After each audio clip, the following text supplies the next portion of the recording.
আজকে আমি আলোচনা করব পিচ এবং সাইকোলজি নিয়ে। ব্যাপারটা হচ্ছে একই পিচ, কিন্তু সে একই পিচে এক একটা গানে আমাদের কিভাবে সাইকোলজি বদলায়, কিভাবে আমাদের মানসিকতা বদলায়, যার জন্য আমাদের গলার কাজকর্মও বদলায়। ধরা যাক পিচ এ, আজকে পিচ এ এর মধ্যে আমি থাকবো। তো পিচ এ তে কি কি করা যায়? ধরা যাক আমি যদি কোনো আলাপ গাই, সাপোজ ইন আলহাইয়া বিলাবেল,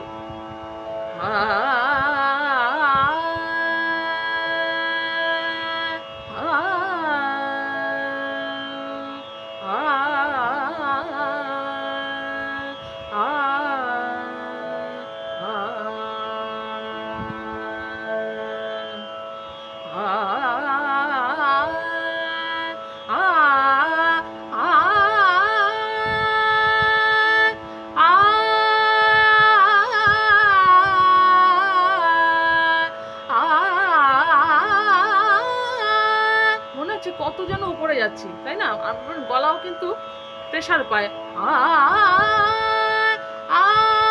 এই যে ভুরু কুচকাচ্ছে,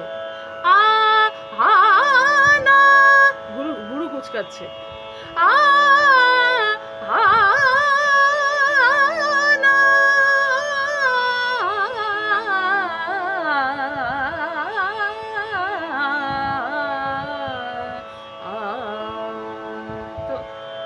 এই যে ভুরু কুচকাচ্ছে উপরে সাথে গেলে, কখন এগুলো হয়? যখন ক্লাসিক্যাল গাইছি বা রবীন্দ্রসঙ্গীত গাইছি। ধরা যাক এই গানটা, মম সফল স্বপন, মম সফল স্বপন, ভুরু কুচকাবেই। মম সফল স্বপন, হয়তো কুচকালাম না, কিন্তু ন্যাচারালি কিন্তু কুচকানোর কথা। কিন্তু যদি আমি এই গানটা গাই, তুঝসে নারাজ, কখনো ভুরু কুচকাবে না। তুঝসে নারাজ নেহি জিন্দগি হেরান, গানটা শুরুই হচ্ছে সায়ের পর থেকে, উপরের সা থেকে গানটা শুরুই হচ্ছে, এবং এই গানটার উপরের সাটাই কিন্তু নিচের সা। অর্থাৎ আমি বলতে চাইছি যে গানটার শুরুয়াতের সাটাই এটা, আর আমাদের কি সা, এটা শুরুয়াতের সা। খেয়ালের ক্ষেত্রে, রবীন্দ্রসঙ্গীতের ক্ষেত্রে এটাই শুরুয়াতের সা, সা এটাকে তার ধরা হবে। কিন্তু তুঝসে নারাজের ক্ষেত্রে এটাই তার পিচ। তুঝসে নারাজ নেহি জিন্দগি, তখন কিন্তু আর মনে হচ্ছে না এটা তো অনেক উপরে, একদমই মনে হয়নি, আজ অব্দি মনে হয়নি। জিনে কে লিয়ে কিছু হচ্ছে, কিছু হচ্ছেই না। জিনে কে লিয়ে সোচা হি নেহি, ঠিক একই জায়গায় কিন্তু আমি মম সফল স্বপন গাইছি, কিন্তু ঘটনাটা কি ঘটছে? দুটো গানের গলা আলাদা। জিনে কে লিয়ে সোচা হি নেহি, এটাই গলায় গাওয়ার গান, যার জন্য কি প্রেশার লাগবে না।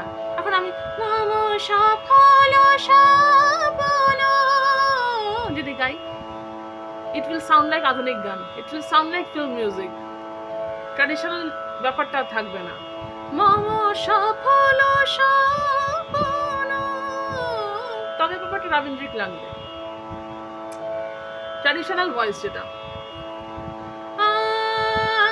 মানে হেড ভয়েস, চেস্ট ভয়েস, এটা পুরো হেড ভয়েসের গান। জিনে কে লিয়ে সোচা হি নেহি, ঠিক আছে? তো এবং তুমি রবে নীরবে গাইতে গেলে চেস্ট ভয়েস লাগবে, খেয়াল গাইতে গেলে তো আরোই চেস্ট ভয়েস লাগবে।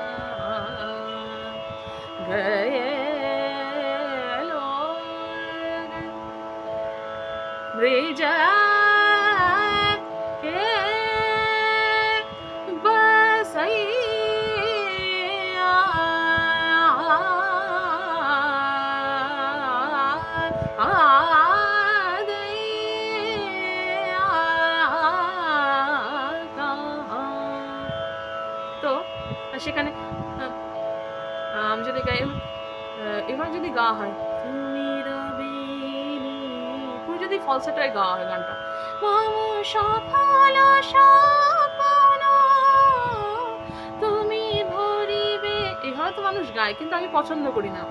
আমি রবীন্দ্রসঙ্গীতের মধ্যে এই জিনিসটা পছন্দ করি না। অনেকে এটা করে আইডেন্টিটি ক্রাইসিসের জন্য, যে আমার সমস্ত গানে গলাটা সরুই লাগতে হবে, এবং প্রচুর শিল্পী আছে যারা আধুনিকের গলায় রবীন্দ্রসঙ্গীত গায়।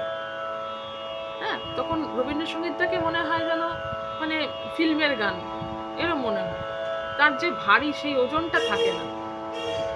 তারা আসলে গান নিয়ে কনসার্ন না, তারা ভয়েস নিয়ে কনসার্ন। তারা মনে করে যদি আমার গলাটা শুনতে মোটা লাগে, আমার গলাটা শুনতে মোটা লাগলে লোকে চিনতে পারবে না যে এটাই আমি। তো গলার যে এত পসিবিলিটিস বা ভার্সেটালিটি ওরা ইউজ করে না, ওরা একটা গলাতেই সব গান গায়, খেয়াল গাইলে ওই একই গলায় গাইবে। তো এরকম প্রচুর আর্টিস্ট আছে এরা আধুনিকের গলায় রবীন্দ্রসঙ্গীত গায়, আমি পছন্দ করি না। আমি ব্যক্তিগতভাবে ওটা গাই না, যদি না বাধ্য হয়ে আমাকে অনেক হাই পিচে গাইতে লাগে কারোর সাথে। এই ব্যাপারটা এসেছিল কেন? এই ব্যাপারটা এসেছিল বেসিক্যালি ডুয়েটের জন্য। অনেকে বলে তো যে মেয়েরা কেন ফলসেট হয়ে গায়, ছেলেরা তো ফলসে গায় না। কারণ ছেলেদের তো পিচটা খুব লো, এবং অত লো পিচে একটা মেয়ে গাইলে মনে হবে ছেলে গাইছে, যার জন্য একটা মেয়েকে কিন্তু তার আপার কাউন্টার পার্টে গাইতে হয়। একটা ছেলে যখন ডি শার্পের লোতে গায়, একটা মেয়েকে ডি শার্পের হাইতে গাইতে লাগে, তবে জিনিসটা ম্যাচ করে। তো এই যে ফলসেট হয়ে গাওয়া মেয়েদের, এটা কিন্তু প্লেব্যাকের জন্য, এটা কিন্তু আধুনিক গানের জন্য, কারণ সেখানে ডুয়েটের প্রয়োজন পড়ে, এবং নায়িকাকে দেখতে ছিপছিপে নায়িকার গলার সাথে মানানসই হতে হবে বলেই ফলস টোনে গাওয়া হয়। হ্যাঁ, সেইভাবেই জিনিসটা চলে এসছে।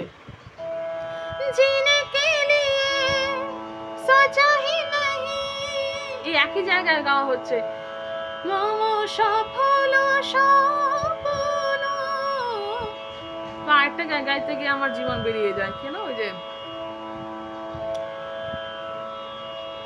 এক সেকেন্ড, என்னருள் குன்றத்தோர் ஆடிய கடவுளே আর পড়ে வீரவனாর মগান। কারণ এই গানে কিন্তু ওভাবে ফলস আমি গাইতে পারবো না, ফলস গলায় গাইতে পারবো না, মানাবে না, কর্ণাটিকে ওভাবে মানাবে না। হ্যাঁ, সব গানেই ফলস ইউজ হয়, ফলসেটও ইউজ হয়, কিন্তু কতটা তার একটা তারতম্য আছে, তার একটা পরিমিতি আছে। তো এই হচ্ছে ব্যাপার, যে এইভাবে আমাদের সাইকোলজি কাজ করে, যে যখন আমরা উপর দিকে যাব তখন কি গানে উপর দিকে যাচ্ছি, বা কোন গানে ওটাই নিচ্ছি বলে মনে হচ্ছে, এটা পুরোটা ডিটারমাইন করে আমাদের ব্রেইন, এবং সেটা আমাদের গলা চলে। আজকে তুৎসে নারাজ গাইতে কারোরই প্রবলেম হবে না, ওখানে আবার তুৎসে নারাজ আবার ডিতে গাওয়া যাবে না। হ্যাঁ, তো গানের পিচগুলো ওভাবেই সিলেক্টেড হয়, হচ্ছে ব্যাপার, পুরোটাই সাইকোলজি।